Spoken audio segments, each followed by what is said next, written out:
توی کوچه باریک، خونه های تاریک، آرومه همه جا و همه توی خوابی. داد میزنم میخوام که از خواب همه پاشن، همه داد میزنم میگن که منم خواب باشم. صدایی گفت جوون چرا بغض داره صدات، بیا بگو به من چرا پر اشک شده چشات. تلخی باشه کنه میشه شیرین داد نزن، آتیشو میخوای خاموش کنی اونو باد نزن. دیدم در بیشی یه گوشه یه گونی رو دوشش، آروم انگار کسی قصه میگه توی گوشش. آروم انگار کسی قصه میگه تو گوشش. آروم انگار کسی قصه میگه تو گوشش. ای انجام نکنه زاهد پاکیز سرشت، که گناه دگران بر تو نخواهند نوشت.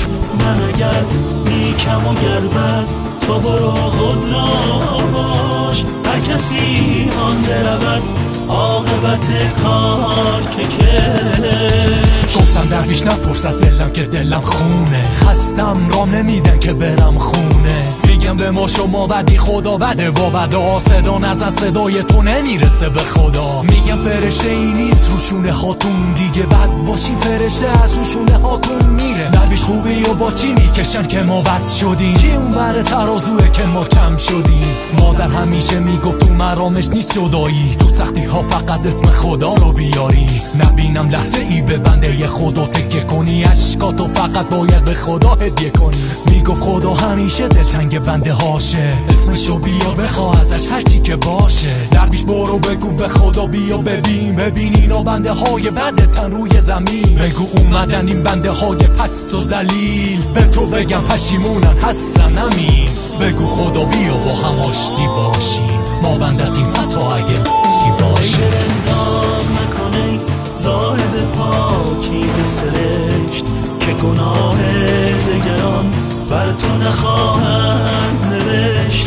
من اگر نیکم و گربت تو برو خود را باش، هر کسی آن درود عاقبت کار که کش. درویش گفت بشین جوون برات قصه ای دارم، بشین منم مثل تو خسته راهم. فقیری بود خوش راضی از روزگارش، همیشه لب ساحل شکر میکرد پروردگارش. قدم میزد و جای پای خدا هم کنارش، خدا طبیب فقیرم شده بود بیمارش.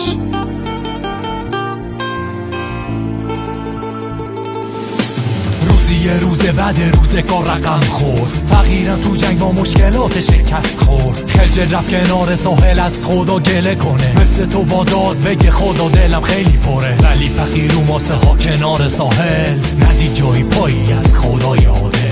فقیر پشتش خالی شد، اشکاش جاری شد. خدا گفتی هستی موقع سختی پچی شد. جای پای تو کنار جای پای من نیستی، دلیل نبودن کنار من چیست؟ صدایی گفت جای پای خداست که میبینی، تو روی شونه های فرشته های خدایی. شما هر وقت فکر میکنین از خدا دورین، نزدیکتر از همیشه بمونید. جوون خیلی عزیزی.